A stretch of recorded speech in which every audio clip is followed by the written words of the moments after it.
आज के इस वीडियो में बात करेंगे क्या है मकर संक्रांति, क्यों मनाई जाती है और इस दिन दान का इतना महत्व क्यों है और क्या वाकई अगर हम दान करेंगे तो हमें मिलेगा शुभ फल। तो मैं आपका बहुत बहुत स्वागत करना चाहती हूँ ऑरा एनर्जी हीलिंग चैनल पर। मेरा नाम है गौरी। तो देखिए, मकर संक्रांति हमारा सबसे ही प्राचीन त्यौहार माना जाता है। ऐसा कहा जाता है कि ये सर्दियों का एक अंत दिखा रहा है आपको कि भाई सर्दी ख़त्म हो रही है, जो अंधेरे के दिन है वो ख़त्म हो रहे हैं और वसंत ऋतु आने वाली है। फ्लावरिंग और खुशबू ही खुशबू बिखरने वाली है हर जगह। देखिए, मकर संक्रांति की एक बहुत ही पुरानी कथा तो हमने सुनी ही होगी कि इस दिन जो सूर्य देव थे अपने पुत्र शनि से मिलने गए थे।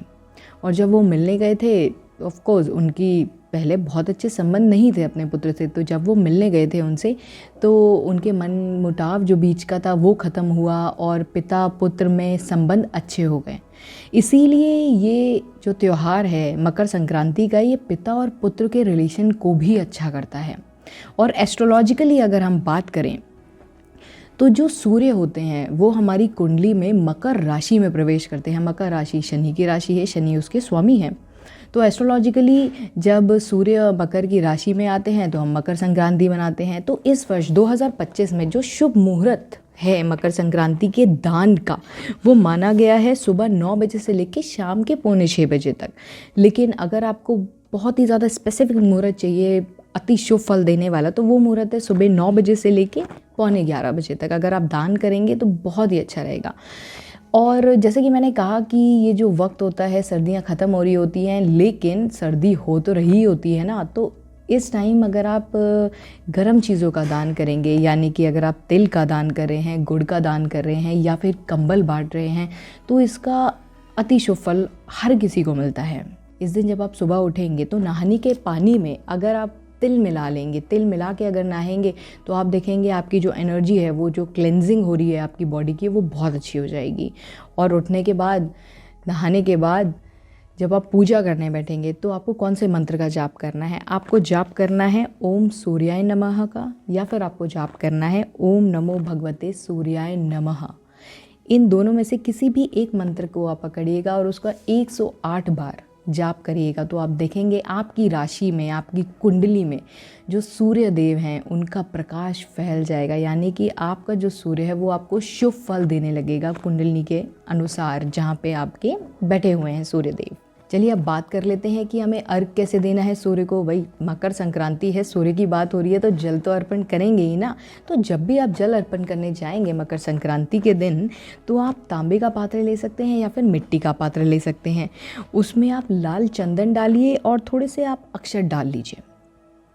उन दोनों को आपने पानी में मिलाया और फिर उससे आप अर्घ दीजिए। और आप देखेंगे जब आप ऐसा करेंगे तो वो जो पानी नीचे की तरफ गिर रहा होगा ना, जब आप अर्घ देंगे पानी नीचे की तरफ गिर रहा है, उससे जो ऊर्जा आपका जो शरीर है वो ग्रहण करेगा, उसकी तो बात ही क्या होगी। आपको लगेगा पूरा ऑरा आपका बिल्कुल सूर्यमय हो गया है। अब जान लेते हैं कि सूर्य को अर्घ देने के बाद फिर हमें नेक्स्ट स्टेप क्या करना है। अरे भाई, जब सूर्य को अर्घ देकर आएंगे तो अपने घर की नकारात्मक ऊर्जा भी तो हमें हटानी है, दूर करनी है। तो वो कैसे दूर करेंगे? तो देखिए, जब आप सूर्य को अर्घ देकर आएंगे तो अपने मुख्य द्वार को वापस आके आप सबसे पहले धोएंगे। पानी से आप धोइए और आपको अपने पास रखनी है 5 हल्दी की गांठ। उसको आपको कलावे में बांध लेना है और वो अपने मुख्य द्वार पर, आपका जो मेन गेट है, आप उस पर बांध दीजिए और फिर आप अंदर आइए। तो उससे क्या है, जो भी नेगेटिविटी आपके घर की है, जो भी इमोशनल नेगेटिविटी है या जो भी टेंशन्स हैं या आपको लगता है कुछ नज़र लगी हुई है, जो भी नकारात्मक ऊर्जा है, वो आपका घर हमेशा हमेशा के लिए छोड़ के चली जाएगी। आपको एक बहुत लाइट सा फील होगा घर में, आपको बहुत सकारात्मक ऊर्जा फील होगी। चलिए अब एक बहुत ही मज़ेदार बात जान लेते हैं कि जो मकर संक्रांति है हिंदू फेस्टिवल है हमारा, लेकिन ये हर साल सेम डेट को क्या आती है? होली तो सेम डेट पे आती नहीं, दिवाली तो सेम डेट पे आती नहीं, तो मकर संक्रांति क्यों आती है? तो देखिए, जो हमारे बाकी त्यौहार हैं वो चंद्र का जो चक्र है उस पर बेस्ड है, यानी कि लूनर साइकिल पे बेस्ड है। लेकिन जो मकर संक्रांति है वो सूर्य का त्यौहार है, तो ये सूर्य चक्र पे बेस्ड है। इसलिए हर साल ये लगभग सेम ही डेट को पड़ती है।